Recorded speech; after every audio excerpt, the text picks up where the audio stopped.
مساء الخير، عاملين ايه؟ واهلا بيكم في حلقه جديده من نوفيلا بي. حقيقه انا كان بقالي كتير جدا ما قراتش روايه مترجمه حلوه كده زي روايه النهارده. اجتمعت فيها تقريبا كل العناصر: تاريخ تلاقي، دراما تلاقي، تشويق واثاره تلاقي، رومانسي تلاقي، يعني تقريبا روايه متكامله الاركان. روايه النهارده هي روايه كتاب الاسماء المفقوده لكريستين هارمل. الرواية دي من إصدار عصير الكتب مع دار كلمات ل2023. عدد صفحاتها 395 صفحة. والرواية دي عن قصة حقيقية استلهمت الكاتبة فكرتها من مقال قرأته في مجلة نيويورك تايمز عن نهب ألمانيا النازية للكتب من المكتبات الفرنسية قبل انتهاء الحرب العالمية التانية. مش عايزة أطول عليكم، تعالوا بينا نروح نسمع أحداث الرواية.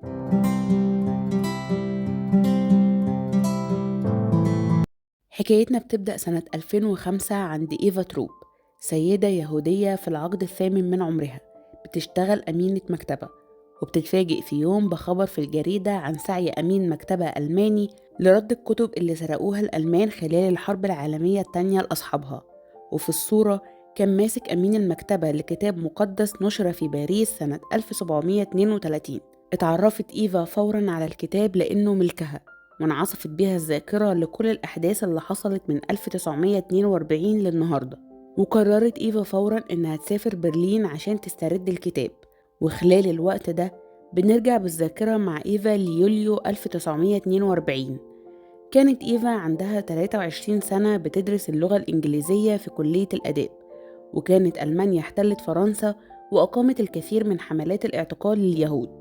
قابلها جوزيف صديقها وحذرها إن في أسماء 20,000 يهودي مدرجين على قوائم الاعتقال الفترة الجاية.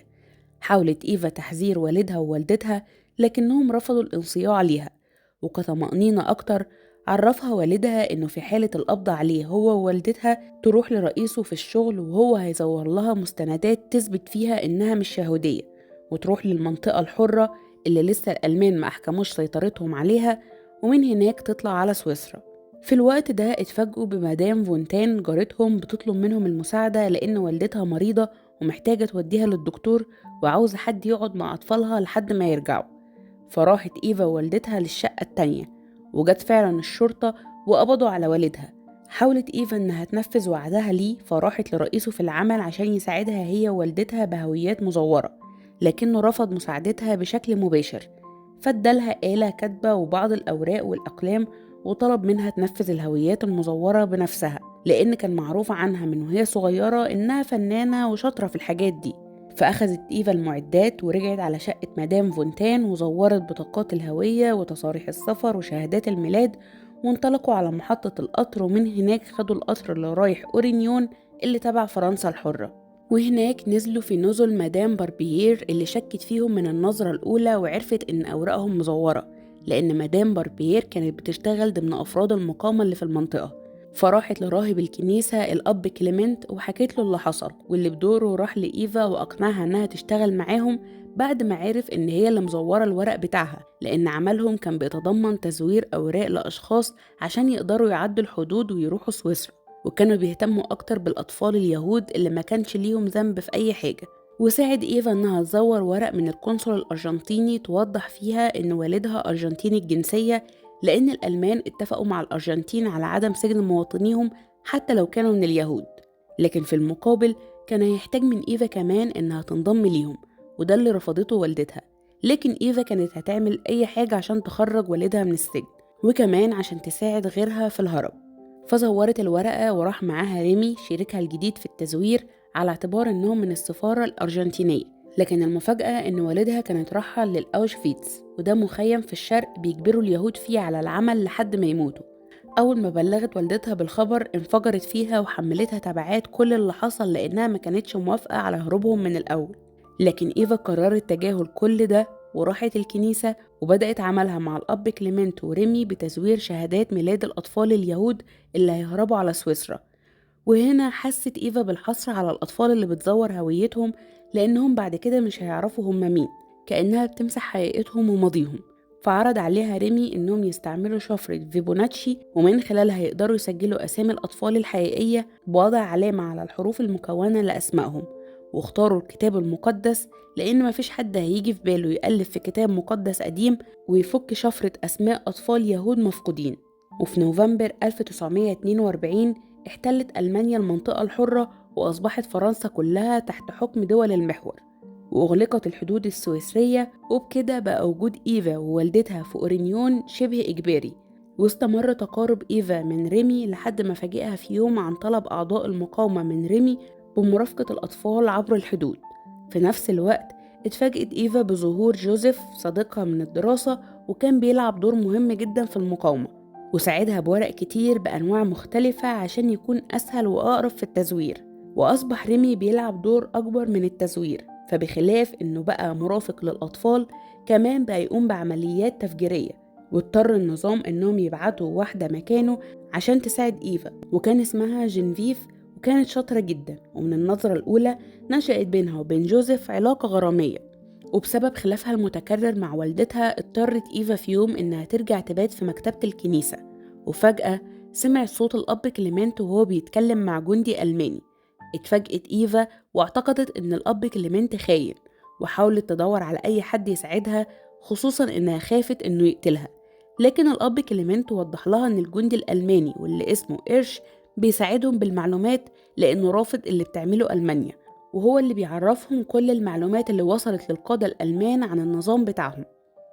وفي يناير 1944 بدأ جيش الحلفاء بقصف برلين، وعانت ألمانيا الخسائر، فطلعوا كل غضبهم على الفرنسيين فقل الطعام والوقود.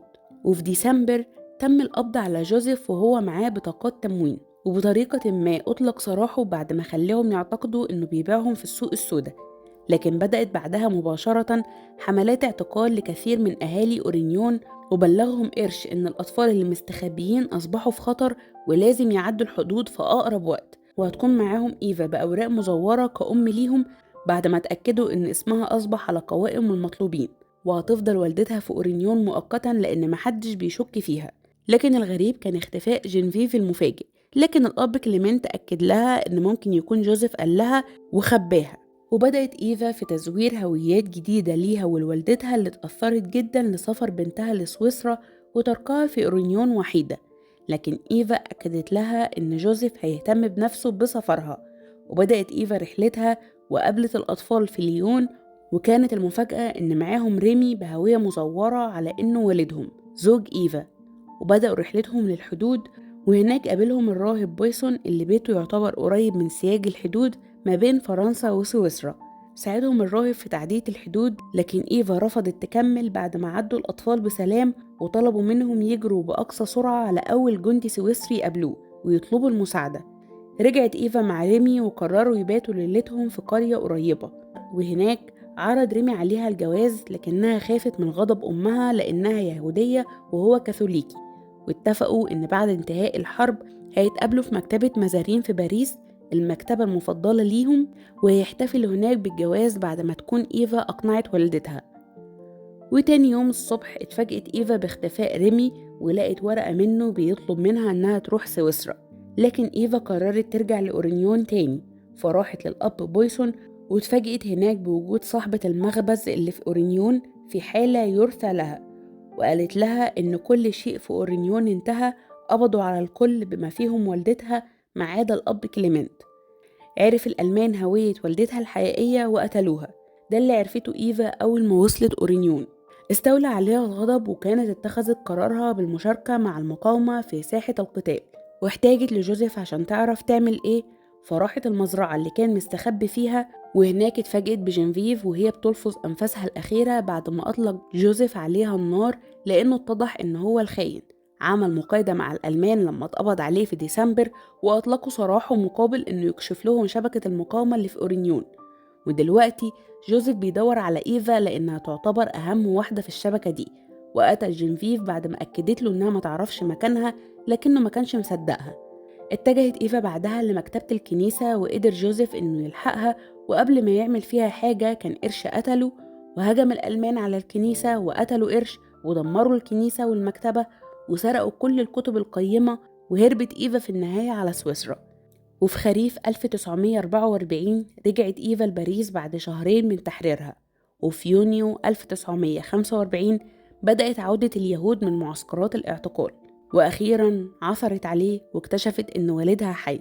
وبعد أسبوع رجعت إيفا الأورينيون مرة أخيرة وقابلت الأب كليمنت اللي فاجئها بموت ريمي بعد مشادة بينه وبين عسكري فرنسي خائن، وفاجئها أكتر بسرقة كتاب الأسماء المفقودة. ولما دخلت إيفا المكتبة لقت كتاب غريب لمغامرات توماس وير كانت إيفا وريمي اتكلموا عنه قبل كده، وبتصفحها للكتاب اكتشفت علامة على فقرة بتوضح تزوير موت البطل. رجع جواها الأمل إن يكون ريمي هو اللي عمل كده ويكون زور موته، ومع ذلك فضلت تروح المكتبة لمدة 2 كل يوم على أمل إنها تلاقيه، لحد ما وصاها والدها في آخر أيامه ببدء حياة جديدة وأقنعها إن ريمي مات. وبناء عليه اتجوزت إيفا بعد موت والدها وسافرت أمريكا وعاشت حياة سعيدة، وفضلت إنها ما تحكيش أي حاجة عن حياتها السابقة لجوزها أو ابنها. وعدت 60 سنة لحد ما شافت كتاب الأسماء المفقودة مرة تانية. وخلال الوقت اللي كانت إيفا بتحكي قصتها لأمين المكتبة اتفاجئوا بوجود رجل بيدعي إن كتاب الأسماء المفقودة ملكه. ولما شافته إيفا اتعرفت عليه فورا رغم مرور 60 سنة على آخر مرة شافته فيها.